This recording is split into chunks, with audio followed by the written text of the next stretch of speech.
नमस्कार दोस्तों, आप सभी लोगों का हार्दिक स्वागत है। दोस्तों, जैसा कि आप लोगों ने थंबनेल में देखा, आज हम लोग क्रेडिट नोट को एआई की हेल्प से एक्सेल से टैली में लाना सीखेंगे। ठीक है, पूरा प्रोसेस दोस्तों वही है। सबसे पहले हम लोगों ने बी टू सी को एक्सेल से टैली में लाए, बी टू बी को लाए और उनके एचएसएन समरी को भी लाए, है ना। आज के ट्यूटोरियल में हम लोग क्रेडिट नोट को बिल्कुल सेम प्रोसेस से लाएंगे। क्रेडिट नोट देखिए होता क्या है, सेल्स रिटर्न, है ना। हमने सेल किया, फिर पार्टी ने क्या कर दिया, कुछ गुड्स को रिटर्न कर दिया। तो उस केस में और भी कई केसेस होते हैं जहां पर हम लोग क्रेडिट नोट को प्रिपेयर करते हैं। तो एक्सेल एआई की हेल्प से हम लोग एक्सेल के डेटा को टैली में कैसे सेंड कर सकते हैं for the credit note purpose.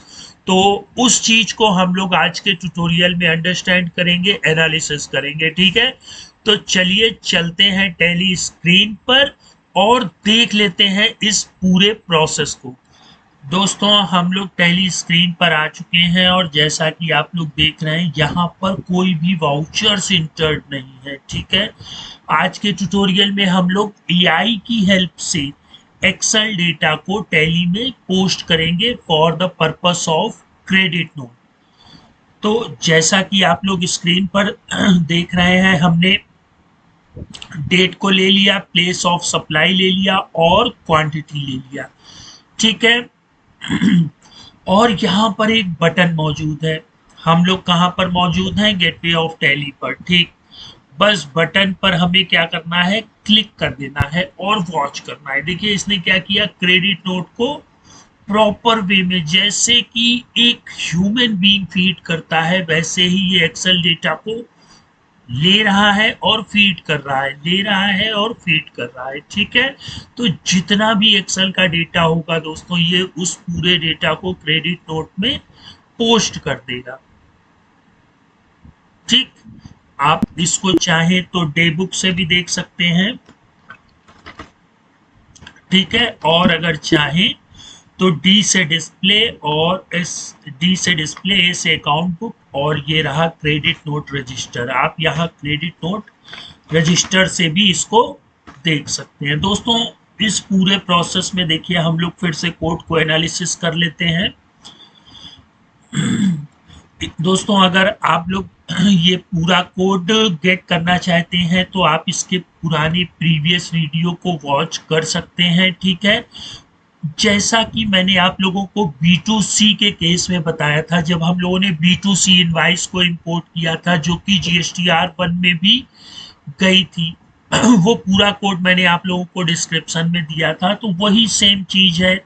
ठीक है, बस यहाँ पे V के बाद जब हम लोगों ने वहां पे F8 लिया था, F8 किस लिए लिया था, सेल्स वाउचर के लिए।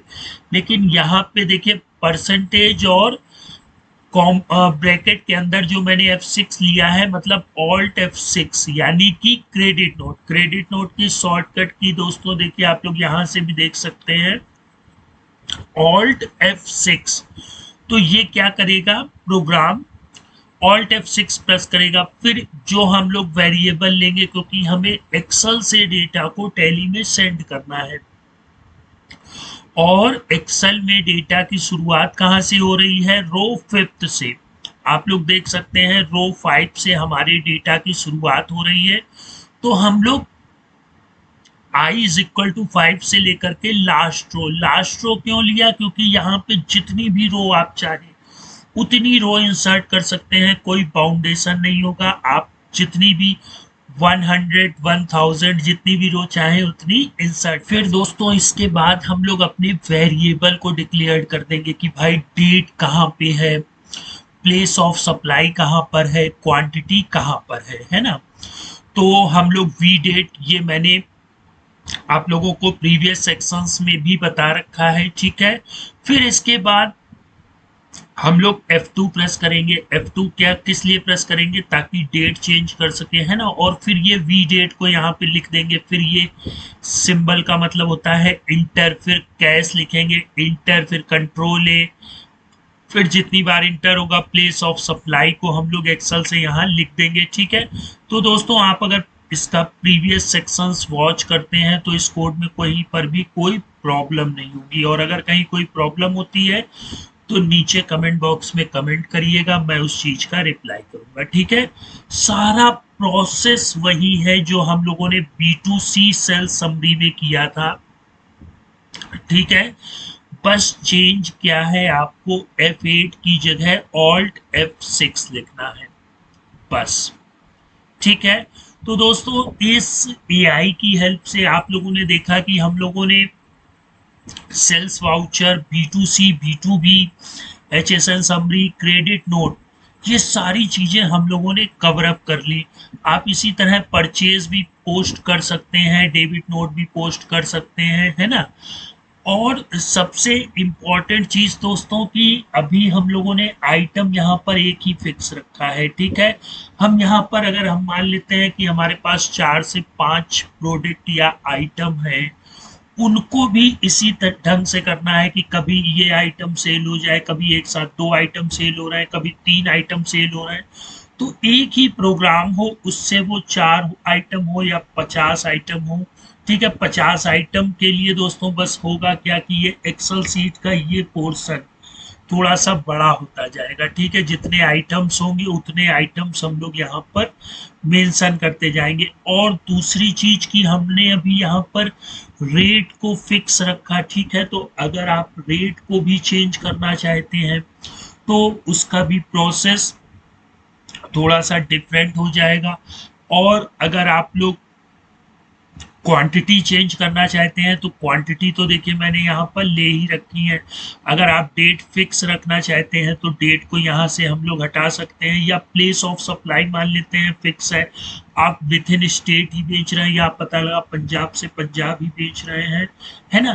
तो देखिए दोस्तों, AI मतलब क्या हो गया कि हमें उसको हर एक चीज बतानी पड़ती। जैसे फॉर एग्जाम्पल, जब कोई बच्चा स्कूल में जाता है तो उसको स्कूल में जाए या घर पर रहे, उसको हर एक चीज धीरे धीरे वो एनालिसिस करवाई जाती है, बताई जाती है, फिर वो एक perfect doctor, perfect engineer, perfect driver, perfect accountant, है ना, या एक परफेक्ट बिजनेसमैन बन जाता है। वो बनता कैसे है भाई, पेट से तो सीख करके कोई आता नहीं। उसी तरह ये भी अगर हम मान लें कि ये एक बेबी है तो इसको हम लोग जितना इंस्ट्रक्शन सिखा देंगे, ठीक है, इंस्ट्रक्शन कैसे सिखा सकते हैं भाई, हम कर क्या रहे हैं, हमने टैली खोला, हमने वी प्रेस किया, है ना, फिर हमने क्रेडिट नोट की शॉर्टकट की प्रेस की, फिर F2 प्रेस किया, है ना,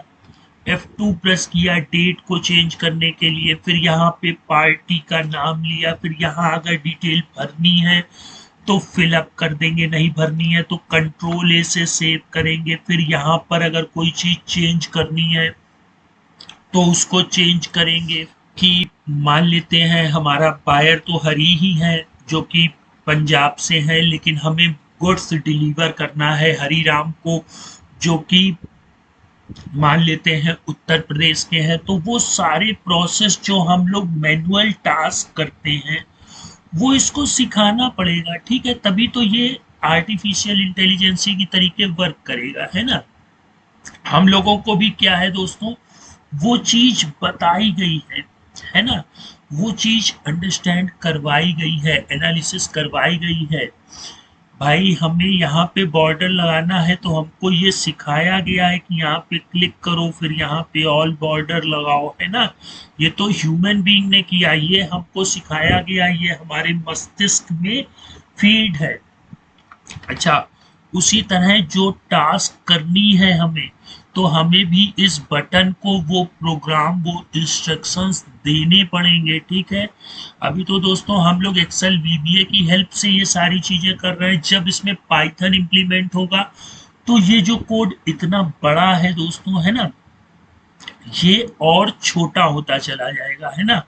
और इसमें और भी इंटेलिजेंसी हम लोग देंगे, क्योंकि अभी क्या है, ये एक सिखाए हुए प्रोग्राम से वर्क कर रहा है। जैसे एक मान लेते हैं एग्जांपल ले लीजिए कि एक रोबोट बनाया गया जो कि कार को ड्राइव करेगा। ठीक है, तो उसको सारे इंस्ट्रक्शंस दिए गए, उसको यहाँ से कहीं जाना है तो उसका पूरा प्रोग्राम फिट किया गया कि आपको सीधे जाना है तो रोबोट कार को सीधे ले जा रहा है। ठीक है, फिर कितने किलोमीटर पर लेफ्ट टर्न होना है या राइट टर्न होना है, ये प्रोग्राम उसमें फीड कर दिया जाता है। इसके बाद उसको ये भी सिखाया जाता है कि अगर सेंसर से उसको लगे कि सामने कोई है तो वो तुरंत दोस्तों क्या करेगा, ब्रेक पर प्रेस करेगा, है ना, अपना पैर जो है वो ब्रेक पर रख लेगा अगर वो कार चला रहा है। ठीक है, तो ये सारी चीजें पहले एनालिसिस की जाती हैं एक स्टेप को परफॉर्म करने के लिए। आर्टिफिशियल इंटेलिजेंसी इस तरह से, मतलब आपको खुद सोचना है कि आप किस चीज का प्रोग्राम बनाना चाह रहे हैं, किस चीज की आर्टिफिशियल इंटेलिजेंसी करना चाह रहे हैं, उसके कितने स्टेप्स हैं, ये पहले आपको अंडरस्टैंड करना पड़ेगा। ठीक है, टैली को अगर आप लोग इस रूप में यहाँ से ऑपरेट करना चाहते हैं, जितना भी लेंदी से लेंदी टास्क है, पता लगा हमें लेजर्स पर कुछ करेक्शन करने हैं या वाउचर्स पर, मान लेते हैं आपने नरेशन नहीं लिखा, ठीक है, तो डी प्रेस किया। मैं एक चीज और आप लोगों को दिखा दूं क्रेडिट में। ठीक, अब आप लोग देख रहे हैं यहाँ पर नरेशन मेंशन नहीं। अब आपको नरेशन मेंशन करना है तो उसका क्या प्रोसेस है, कैसे आप लोग यहाँ पर पहुंचेंगे, फिर कंट्रोल इंड करेंगे तो नरेशन वाली फील्ड पर पहुंच जाएंगे, फिर नरेशन लिखे, एक्सेल से लिखे या एक फिक्स नरेशन रखना चाहे तो वो लिखे। तो ये इंस्ट्रक्शंस आपको खुद से समझने पड़ेंगे दोस्तों, तब ये चीज आपके लिए एक ब्रह्मास्त्र की तरीके वर्क करेगी। आप खुद के एआई डेवलप कर सकते हैं। ठीक है, क्योंकि देखिए हर पर्सन की अलग रिक्वायरमेंट है और इस अर्थ पे कई ऐसे पर्सन है जो टैली का यूज कर रहे हैं या अदर प्रोग्राम का यूज कर रहे हैं, तो उन हर पर्सन की रिक्वायरमेंट को फुलफिल कर पाना इम्पॉसिबल है। लेकिन एक रास्ता बता दिया जाता है कि भैया इस रास्ते से आप लोग चलिए, है ना, और अपनी टास्क को परफॉर्म करिए। और फिर भी अगर कहीं कोई प्रॉब्लम होती है तो नीचे कमेंट बॉक्स में कमेंट करिए, लाइक करिए, शेयर करिए, सब्सक्राइब करिए। लाइक शेयर सब्सक्राइब दोस्तों तभी करिएगा अगर आपको लग रहा है कि ये वीडियो वाकई में बेस्ट है। ठीक है, तो दोस्तों इसके साथ साथ मैं कल से एक नई सीरीज की शुरुआत कर रहा हूँ जिसमें हम लोग टैली की स्क्रीन को कैसे प्रिपेयर करते हैं, कैसे उसके टुकड़े होते हैं, हर स्क्रीन का लुक क्या होता है, अलग होता है। आप ट्रायल बैलेंस में अगर जाते हैं तो उसका लुक्स कुछ इस तरह से है। अगर हम लोग कोई पर्टिकुलर लेजर की रिपोर्ट ओपन करते हैं तो उसका लुक कुछ इस तरह से होता है ना। और अगर हम लोग वाउचर्स क्रिएट करते हैं तो उसका लुक कुछ अलग होता है। तो ये स्क्रीनें कैसे बनती हैं, है ना, कैसे हम लोग कलरफुल एक स्क्रीन प्रिपेयर कर सकते हैं, ये बिल्कुल बिगिनर लेवल से लेकर के एडवांस लेवल की जो सीरीज होगी दोस्तों आप लोग बिल्कुल वॉच करिएगा। फ्री ऑफ कॉस्ट है, पैसा नहीं देना है, बस पर डे आपको 5 से 10 मिनट इन्वेस्ट करने हैं। और अगर आप यहाँ टाइम इन्वेस्ट करेंगे तो ये आपके लिए इन फ्यूचर ग्रोथ में काफ़ी हेल्पफुल रहेगा, क्योंकि इस चैनल पर आपको वो चीज़ें मिलेंगी जो किसी भी चैनल पर अवेलेबल नहीं है। दोस्तों इस तरह की चीज़ें आप लोगों को कभी किसी ने अंडरस्टैंड या एनालिसिस करवाई हैं, और अगर करवाई भी हैं तो उसके चार्जेस लिए हैं। ठीक है, यहाँ पर तो मैं हर एक चीज़ को बिल्कुल स्टेप बाय स्टेप हर एक चीज़ को ले करके चल रहा हूँ, आपको एनालिसिस और अंडरस्टैंड करवा रहा हूँ। इस चीज से अब आपको XML टैग लर्न करने की आवश्यकता नहीं है, आपको अपना माइंड लगाना है कौन सा प्रोसेस आप कर रहे हैं, वो इस बटन को सिखाना है। इस बटन को कैसे सिखा सकते हैं वो भी मैंने बताया है। फिर भी कहीं कोई प्रॉब्लम होती है, कोई डाउट होता है इस चीज से रिलेटेड, तो आप कमेंट करिए, मैं उस कमेंट का रिप्लाई करूंगा। तो दोस्तों फिर मिलते हैं नेक्स्ट टाइम, तब तक के लिए गुड।